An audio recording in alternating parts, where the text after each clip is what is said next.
morning. Today is Thursday, 4th January 2018. I'm Ebony Brandon. These are today's top stories. Nationally, Commissioner Ian Quealy says greater police involvement at the community level will help combat rising crime. Internationally, Donald Trump is attacking his former advisor Steve Bannon over allegations in a new book.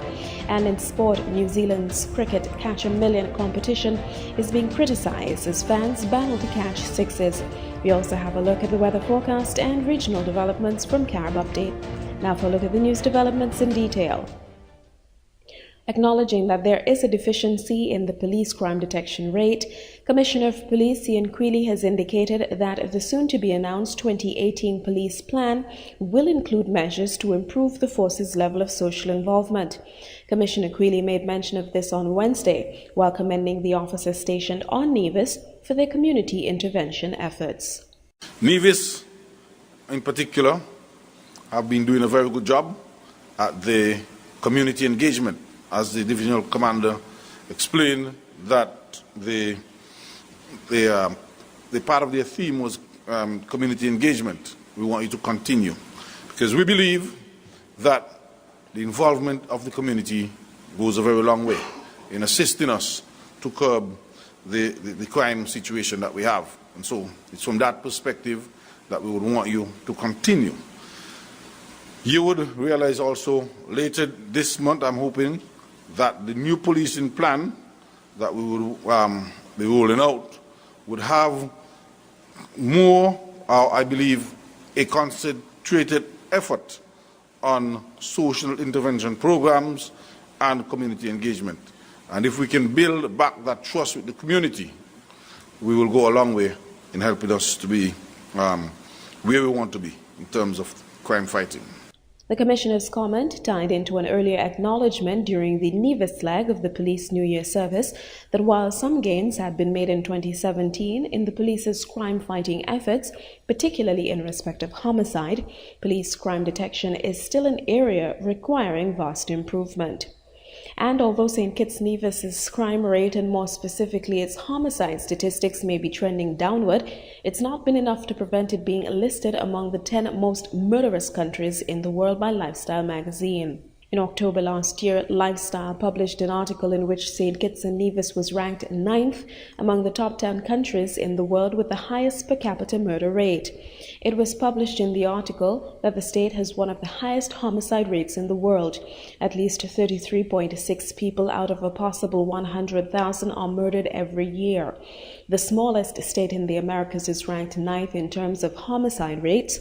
This means that out of 50,000 or so in the state, at least 17 are murdered every year. The other nations listed based on the rate of homicides per 100,000 of the population: 1. Honduras 90.4, 2. Venezuela 50, 3. Belize 45, 4. El Salvador 41.2, 5. Guatemala 40, 6. Jamaica 39.3, 7. Lesotho 38, 8. Swaziland 33.8, 9. St. Kitts and Nevis 33.6, and South Africa at 31. Supporting the Lifestyle article are United Nations figures which list St. Kitts and Nevis as having the third highest murder rate in the Caribbean, with 38 deaths per 100,000 behind Jamaica at 41, and the U.S. Virgin Islands at 39 in the year 2015. There were 18 homicides in 2012, 21 in 2013, 21 in 2014, 28 in 2015, 31 in 2016, and 23 in 2017. In international developments, United States President Donald Trump has lashed out at his former chief strategist Steve Bannon. It follows publication of excerpts from an upcoming book in which Bannon calls Trump's eldest son treasonous for meeting a lawyer linked to the Kremlin in 2016. That meeting is central to an investigation into alleged Russian meddling in the presidential campaign. Diane Estabrook reports. For the first time, a furious Donald Trump publicly thrashed his former strategist over comments in an upcoming book saying Steve Bannon has nothing to do with me or my presidency. When he was fired, he not only lost his job, he lost his mind. In Fire and Fury inside the Trump White House, Bannon says Donald Trump Jr. was treasonous and unpatriotic when he met with Russians who claimed to have dirt on Democratic presidential candidate Hillary Clinton.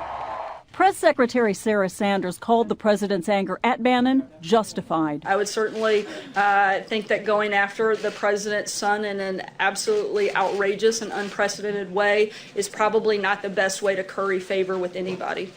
The book's release coincides with Special Prosecutor Robert Mueller's investigation into Russia's meddling in the 2016 election and possible collusion by the Trump campaign. It includes interviews with White House insiders, including Bannon, and paints an administration in chaos. The White House tried to distance itself from Bannon Wednesday, saying the president had little one-on-one contact with Bannon. But Bannon was the CEO of the president's campaign, played a key role during the president's transition to the White House, and was chief political strategist until he was fired last summer. In the book, Bannon says he advised the president to move the U.S. Embassy in Israel from Tel Aviv to Jerusalem immediately after he took office. He is quoted as saying, "We know where we're heading on this. Let Jordan take the West Bank. Let Egypt take Gaza. Let them deal with it or sink trying." I would love to tell you people. Bannon continues to have a strong connection to President Trump's nationalist core, but Sanders downplayed suggestions that those supporters might break with the president. It's a question you're going to have to ask Steve Bannon. The president's base is very solid. It hasn't changed because the president hasn't changed and his agenda hasn't changed. As yet, Bannon hasn't commented on the blistering words from the man he helped propel to the highest political office in the world. And in sport, New Zealand cricket hopes to ease concerns about fans endangering each other as they attempt to catch balls in order to win large sums of money. The governing body and a brewery sponsor are offering $50,000 to any fan who catches a six one-handed while wearing a promotional T-shirt. All-rounder Jimmy Neesham said fans were cannonballing into families with small children trying to make a catch. NCC says it's now discussing potential solutions with the brewery. Neesham, who's made 68 appearances for New Zealand across all three formats, tweeted his concerns during the Black Caps' 2020 international win over West Indies Wednesday. The 27-year-old wrote, quote, "Tonight, for your viewing pleasure, grown men in orange T-shirts cannonballing into families with small children," end quote. He also suggested that there should be designated areas for the T-shirts and added that someone will get badly hurt and it will look like the dumbest thing ever in hindsight.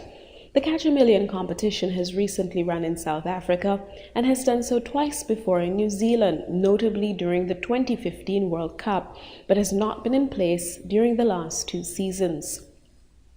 Fans have to catch a one-handed six while wearing an official orange T-shirt, which sells for $25 during any one of the 23 one-day internationals or 2020 internationals. Former New Zealand seamer Kyle Mills joined Neesham in voicing his safety concerns, stating someone is going to get hit and hurt badly. And now we take a look at this morning's weather forecast. Over St. Kitts and Nevis, we can expect partly sunny conditions with a low of 30% chance of showers, becoming cloudy with a moderate or 50% chance of showers in the afternoon. Tonight will be cloudy with a high chance of showers. Seas are moderate with waves of 1.5 to 2.1 meters or 5 to 7 feet. Sea bathers should continue to exercise caution against breaking swells, particularly on the east and northeast coasts of the island. Winds are east-southeasterly to southeasterly at 8 to 17 miles per hour. The sea level pressure is 1016.1 millibars or 30 inches. The sun will rise tomorrow at 6:41 a.m. and set today at 5:50 p.m. We conclude this morning's news presentation now with a recap of our top stories. Nationally, Commissioner Ian Quilly says greater police involvement at the community level will help combat rising crime. Internationally, Donald Trump is attacking his former advisor Steve Bannon over allegations in a new book. And in sport, New Zealand cricket's Catch a Million competition is being criticized as fans battle to catch sixes. That wraps up the news presentation. I've been your presenter, Ebony Brandon. Still to come, Carib Update. Have a good day.